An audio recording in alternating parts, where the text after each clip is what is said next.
date is 3/14/2013. My name is Leslie Williams. I'm a target of what is known as organized stalking, which is also called gang stalking. And as you can clearly see, this tent is locked up. And I'm getting ready to head out for the day. I'm getting a late start to my day, which is okay. I don't have to be anxious about getting to where I'm going. The world's not going to end if I don't get there a little earlier. And this is how the tent looks as a result of me being gone during the day. And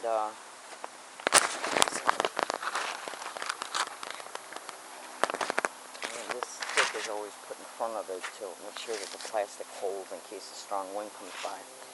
Now what they're doing is getting on that sidewalk, and as they walk by, jog by, or ride their bike by, they'll say gang stalking before or after the following statement.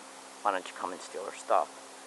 And this is done to anchor fear in my mind that my property is going to be stolen once I leave for the day.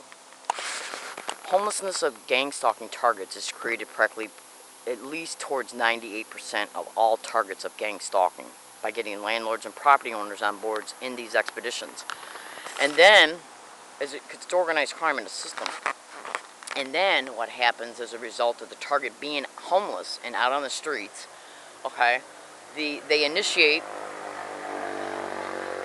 and continue the organized gang stalking. They initiate or continue, it's usually continue, the organized gang stalking towards the target along all the routes by duping innocent community members in the community to engage in specific behaviors towards the target as the target is out and about in the community everywhere they go, including transportation routes. The harassment is usually delivered through overt sensitization methods that the target has to experience through direct conversation methods and anchored physical gestures. Sometimes they will stage events, falsified events based on falsified accusations, and they will even stage the witnesses in order to be able to frame the result of the accusation, which can include a falsified arrest, petitioning the target into the county mental health so they can be mentally discredited. Yes. They can approach them at a campsite, act like they're concerned about them, and then offer them services. The target goes to these services like homeless shelters, and their gang stalking at fever scale there. And that's usually done so documentation can be begun to be accumulated about the target. Target was homeless. They were approached at their hiking area by a syndicated cop and offered these services. The target went to these services and then left. So we are now concerned about the target's mental stability because they don't seem to be making the right choices in order to get themselves out of the situation that the organized gang stalking expedition created to begin with, so they could develop and initiate these schemes.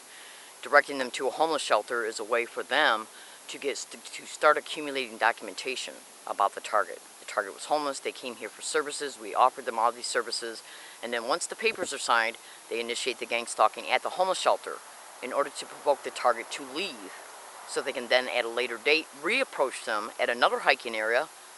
It doesn't matter when, a month, 2 months, 6 months down the road, a year down the road. Yes. And eventually that same homeless shelter service or police officer that is connected to it will say, we offered you services. What's the matter? Why didn't you go?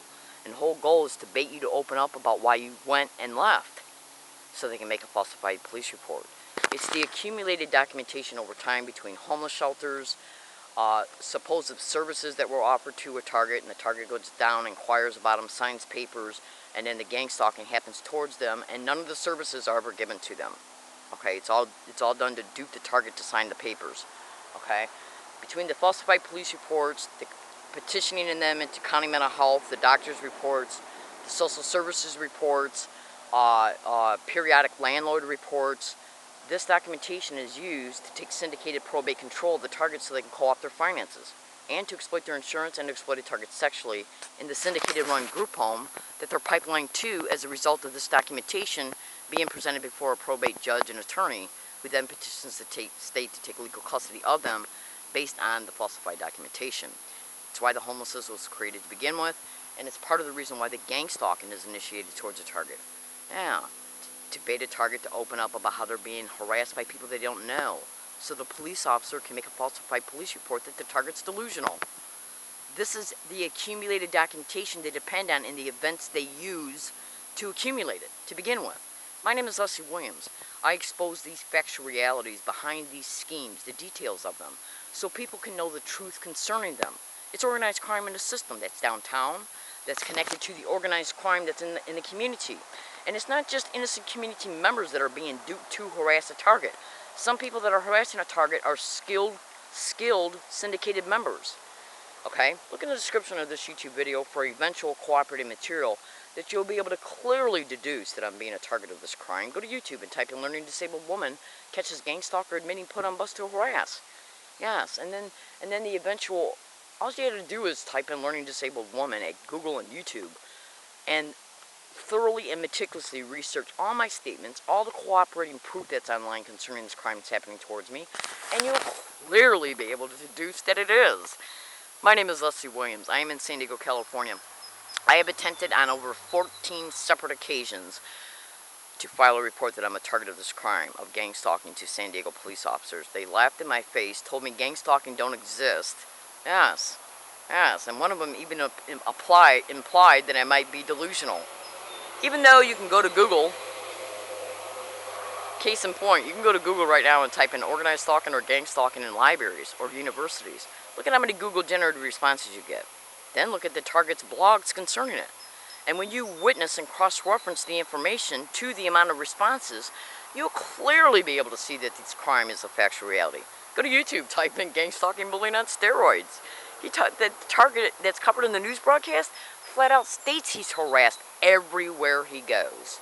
I'm in San Diego, California. My name is Leslie Williams. I make these videos to deconstruct the methods and schemes, okay, that are behind these expeditions, so targets can make informed decisions, and so community members can become aware of what's really going on in our communities towards innocent human beings. Go to Google and type in how organized stalking or gang stalking individuals are connected to property owners, landlords, postal employees who will steal or mail or delay your rent to cause homelessness, how they'll rent apartments next to targets. Yes. To harass a target to death to cause them to want to move to another apartment, where then after a week they get settled in to their new apartment, they're gang stalked there. They're run down physically, monetarily, emotionally, mentally, psychologically, and even spiritually until the target either commits suicide or until the syndicate gets a hold of them. This is literally one of the most heinous crimes that can happen towards an individual, any individual, and that's not including the technological resources that are expedited towards a target from distances that they have in reference to how it's one of their resources. Sorry, I got a little tongue-tied. Go to the bottom of Freedom from Covert Harassment and Surveillance and scrutinize the 3 PDF links. Yes, and then go to Google and type in "live leak Greg Skamansky and Julian McKinney." It's a radio interview. She flat out states in the radio interview that the technological resources she is talking about in that radio interview with Greg Skamansky is directly connected to gang stalking. Yes. Go to YouTube, type in "conspiracy theory Jesse Ventura, the brain invaders." Yeah. And then go to YouTube and type in "Coast to Coast, February 14th, 2013, George Norrie and Roger Tulsis." He's a guy named Mike is covered on that. He's an organized gang stalking target. He talks about the technological resources, how it's utilized towards him, and then cross-reference those statements to the 3 PDF links at the bottom of Freedom from Covert Harassment and Surveillance. These perpetrators are involved in some of the most heinous crimes that your mind can conceive. And what do I mean by that? Go to YouTube and type in Timothy W. Bioethics Issues. He talks about neurocognitive weapons and brain entrainment. I make these videos to inform, to expose the truth, so American citizens can watch their back in reference to taking the information, scrutinizing it, cross-referencing it, synthesizing it, so they can make informed decisions, at least concerning the knowledge that they come to become aware of, and so they can watch out for their loved ones, and so they can just, if anybody ever approaches them and asks them to do something against somebody that they do not know, that they can just say no and find an excuse in their mind to say no. I'm in San Diego, California. My name is Leslie Williams. Thank you.